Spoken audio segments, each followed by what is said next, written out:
must not fear.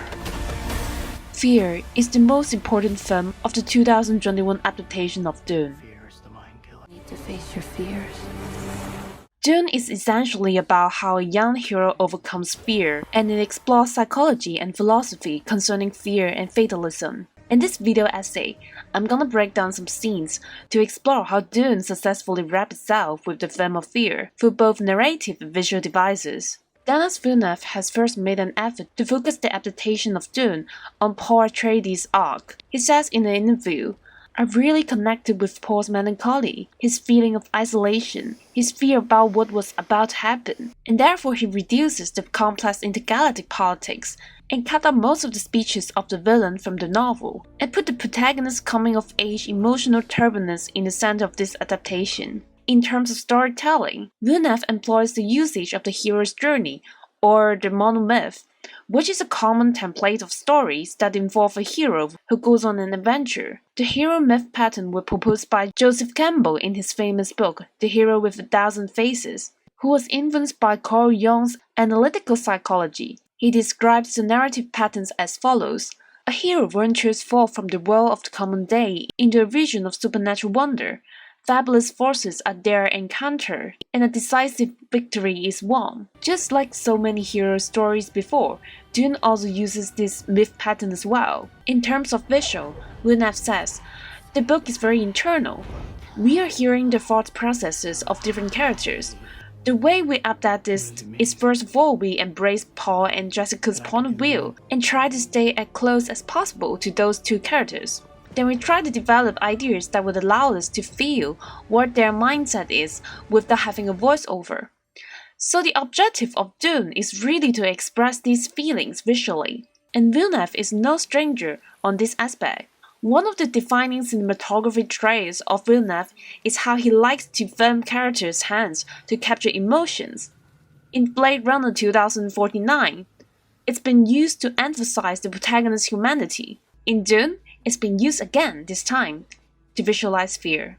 To capture the inner voice of the characters, extreme close-ups of faces with shallow depth of field are also employed frequently. High shots of beautiful landscapes also appear all the time to express the desert power, the incredible power of nature, and how characters feel so small under the force of nature.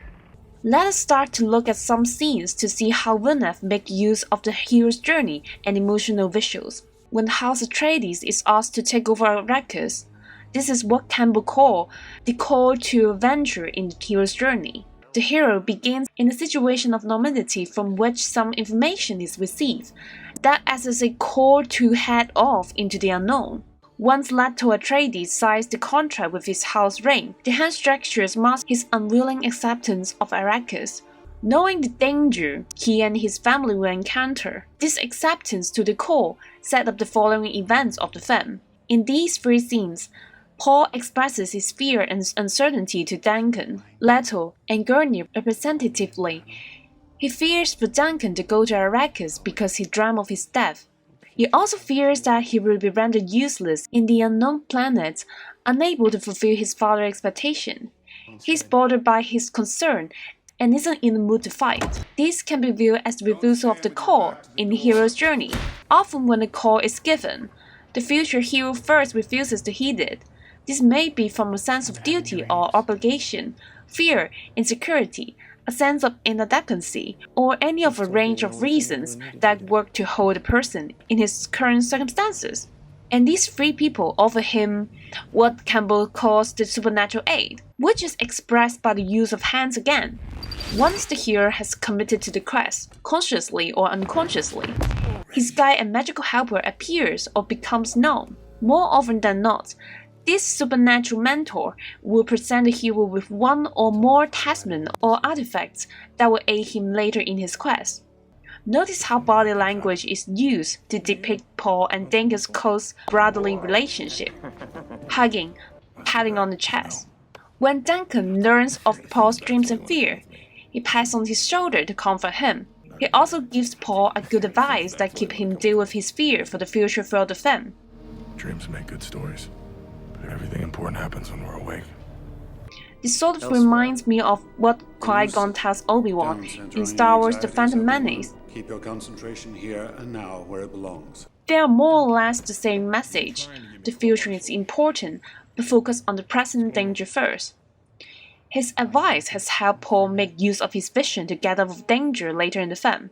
This scene in the cemetery starts with Leto placing his hand on his father's tomb, connecting with his family heritage and reflects his unwillingness to leave behind his past. Then Leto spots Paul and invites him into the scene by waving his hand. When Paul asks to help Duncan on his mission, Leto provides him with supernatural aid by telling him about the current political danger they're facing, and the specific current things Paul can do to help them. He also gives Paul the family ring. When Paul expresses his struggle for self-identity, the ring is later given to Paul as a spiritual comfort. It symbolizes his role as his father's son and the heir of House Atreides, and therefore it is the talisman or the artifact presented by the supernatural mentor that aid him later in his quest. Gurney is also Paul's supernatural mentor. It's shown with hands again, because while clearly they fight with their hands, members of House Atreides also crosses the sword on the forehead before fighting. I interpret the hand gesture as loyalty to the house and a way to overcome fear when encounter danger. The gum jabber test is also a supernatural aid. Paul is tested by putting his hand into a pain-reducing box by the Bene Gesserit Reverend Mother, and his ability has started to emerge while resisting the pain. Paul starts to overcome his fear in this exact moment. Something has awakened in his mind, and he starts to have future visions. More importantly, this plot directly leads to the theme of conquering fear. The Bene Gesserit save people to find humans. An animal caught in a trap will gnaw off its own leg to escape. What will you do? A human would remain in the trap, endure the pain, falling death that he might kill the trapper and remove the fat to his kind. In the novel, Paul asks Reverend Mother, why do the Bene Gesserit test for humans? Her answer, to set you free. The Bene Gesserit aims to breach the psychological limits of a person only by facing pain and overcoming fear. One is human with free will, otherwise he is just merely an animal. In this sequence, Paul's hands within the box means pain, and the pain is also visualized by the burning hand within the desert, while the hand of the Reverend Mother pressing on the box represents power, her hand holding a needle showing danger, literally and obviously. Jessica standing outside the door, fears for her son's life. Here medium shot is employed to capture her body language. She presses her hand on her stomach to suppress her fear and hysteria. The novel's most famous inner monologue against fear is brought out. Fear is the mind killer. Fear is the little death that brings obliteration. And where the fear is gone, there will be nothing. This is the core message of this film. It's closely tied to the expression of the hand and the hero's shining mode. Shiny hands holding a dagger, tainted with blood, also first appear in Paul's vision here. According to Villeneuve, it's a powerful symbol that repetitively appears in Paul's vision. For me, was the most powerful, poetic way to bring the idea of a holy war, an event that Paul will fear through the whole story, the idea that tremendous amount of violence and pain will come out of his journey.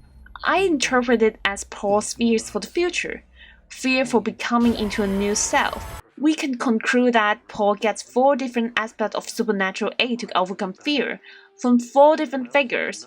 The brother figure giving advice on handling visions, the father figure giving him practical political training and recognition on his self-identity, the tough mentor figure giving him physical fighting skills, and the mother figures providing him with supernatural visionary power.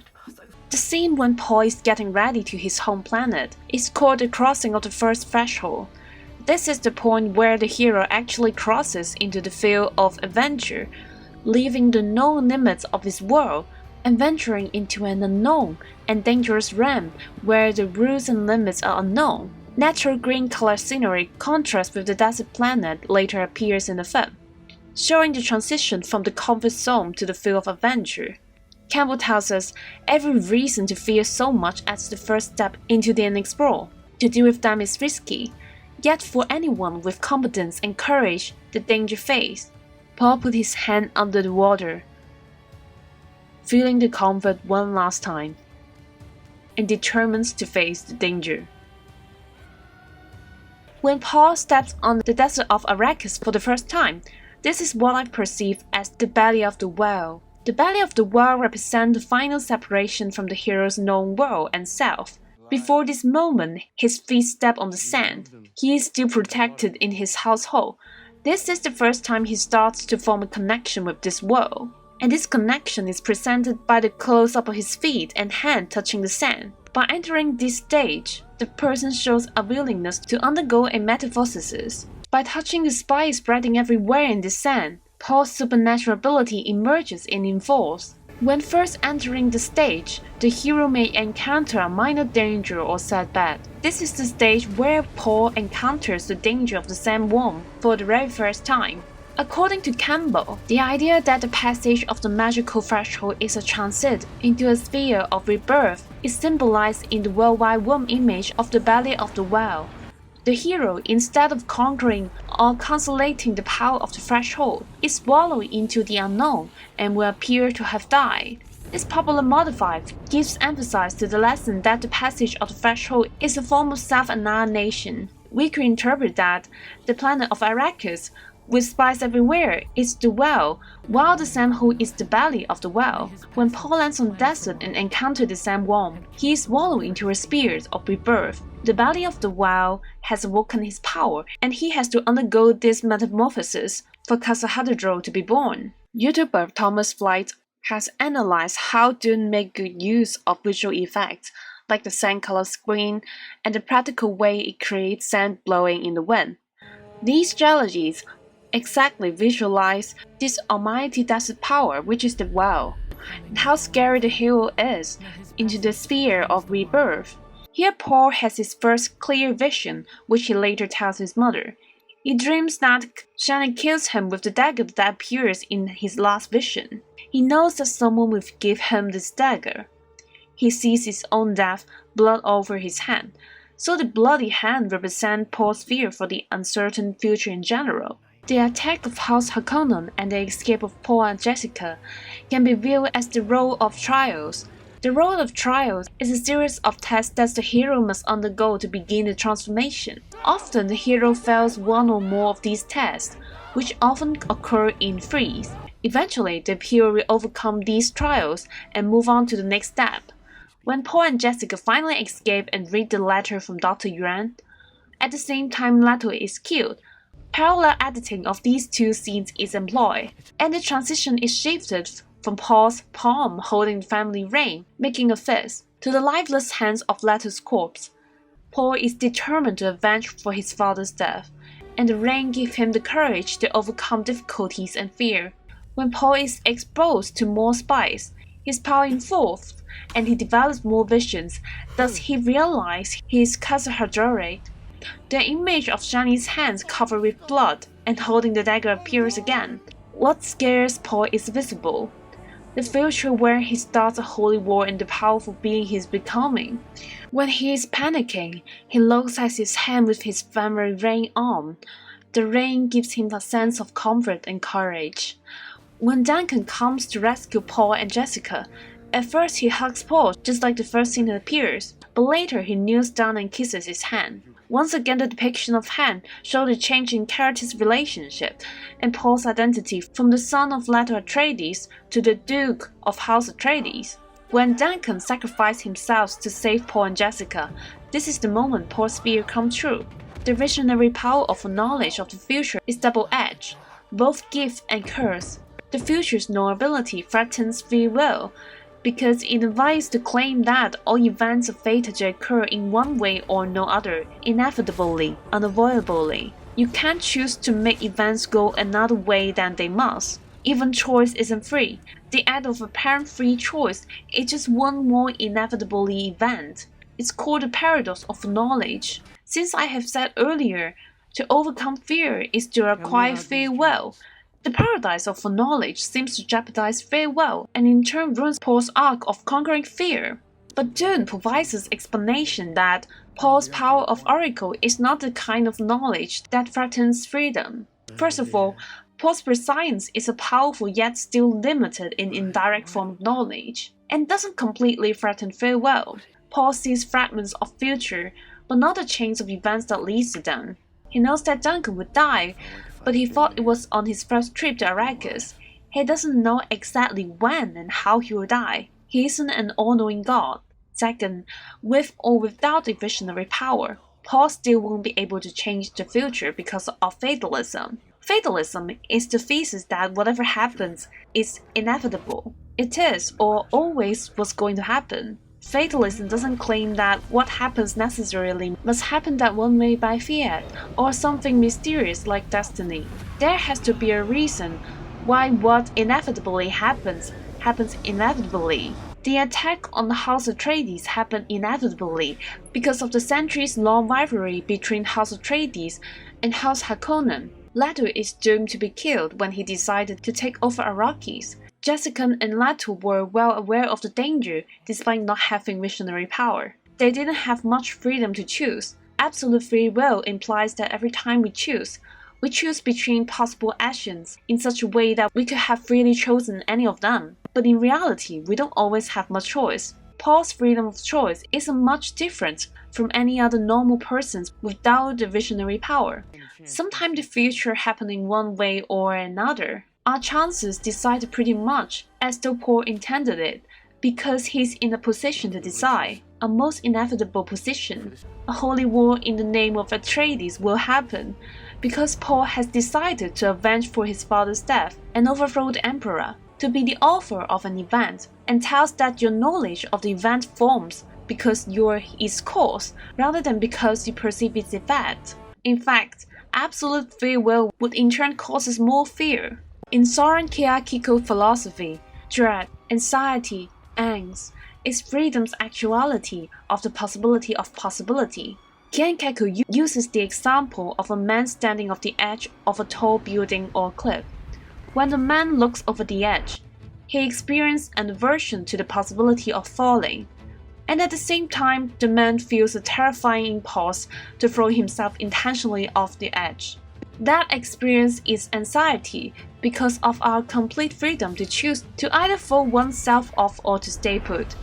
The mere fact that one has the possibility and freedom to do something, even the most terrifying of possibilities, Kierkegaard called this our dissonance of freedom. So absolute free will, or the lack of free will both produce fear. By mastering a limited form of oracle, with less future possibility, but still some freedom of choice, Paul can maximum his ability to conquer angst. When Duncan dies, Paul is confused more than ever. His fear and uncertainty are in the peak of the story, since he believes his visionary power is a curse that compromises his free will. This changes with the phase of atonement with the father, or abyss, when Paul and Jessica are pulled into the storm and escape eventually with the help of Paul's visionary power. In this step, the hero must confront and be initiated by whatever holds the ultimate power in his life. This is the center point of the journey. Although this step is most frequently symbolized by an encounter with a male entity, it does not have to be a male, just someone or something with incredible power. I think the incredible power in this movie is the destiny, or the planet Dune itself. If we think of the same one as the maker, like the Freeman does, then destiny and nature are one and the same, as God has all-knowing power passing through time and space. Atonement consists of no more than the abandonment of that self-generated double monster. The dragon thought to be God, which is the superego, and the dragon thought to be sin, which is the repressed id. Paul might be hesychadric, but he is neither a god or a monster, considering his visionary power is flawed, as we discussed before. This requires an abandonment of the attachment to ego itself. It means that Paul needs to let go of his old self and transform into this new self, Kasahadric. You can't hold on with your hands, and you can't fear. One must have faith that the Father is merciful, and then reliance on that mercy. The problem of the hero going to meet the Father is to open his soul beyond terror. to such a degree that he will be read to understand how the sickening and insane strategies of this vast and ruthless cosmos are completely validated in the majesty of being. The mystery of life isn't a problem to solve, but a reality to experience. This mystery of life is more like the mystery of destiny and nature. What Stilgar said is similar to a quote from the novel and can be concluded in one sentence. Be prepared to appreciate what you meet. A process that cannot be understood by stopping it. We must move with the flow of the process. We must join it. We must flow with it. Be prepared to appreciate what you meet in time as it approaches from the future, because eventually there will be in the present, unavoidably. The hero transcends life with his particularly blind spot, and for a moment rises to a glimpse of the source. He beholds the face of the Father, understands, and the two are atoned. After the phrase of atonement with the Father, or embus, Paul has entered into a phase called apotheosis. This is the point of realization in which a greater understanding is achieved. Armed with this new knowledge and perception, the hero is resolved and ready for the more difficult path of the adventure. This is reflected by the reverse shift of Paul's and Jessica's relationship as well. Before this point, usually Jessica has been the one who told Paul what to do. Paul needed her protection and guidance, while now he's the one guiding their ways, telling her what to do. They no longer feel like mother and son, and thus this scene of them changing clothes appears so awkward and weird. In the novel, Jessica starts to fear her son after learning that he's really Casa Hadrori with a strong piece of evidence. In the movie, this particular piece of evidence hasn't appeared yet, probably left to bring more drama to the sequel. I'm not gonna spoil this part for you. So here Jessica may not be afraid of her son, as she does in the novel. Yet I think she is still discomforted by the fact that she and her son are growing apart. Shani finally appears here, and the meeting with the goddess moment arrives. Actually, in a broader sense, Paul already met her starting from the beginning of the movie, but this is where the hero gains items given to him that will help him in the future, which is the important dagger repetitively appears in Paul's vision. The last sword fighting sequence is called the Ultimate Bomb. This is the achievement of the goal of the quest, since in many myths the bomb is something transcendent, like the elixir of life itself, or a plant that supplies immortality, or the Holy Grail. The result of the sword fighting also reveals that Paul's visionary power isn't perfect, and leaves room for interpretation, since Paul sees his own death in the vision, while in reality it's just a metaphor for his own killing. Many of the future possibilities he sees remains as mere possibilities. This is the phrase of freedom to live. In this step, mastery leads to freedom from the fear of death, which in turn is the freedom to live. As Paul acts and makes decisions just like everybody else. My road leads into the desert.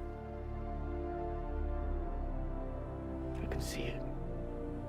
He can foresee that his actions change the balance of probabilities to his advantage within a limited flaw prediction, and therefore he completely conquered his fear at this point and acquired freedom.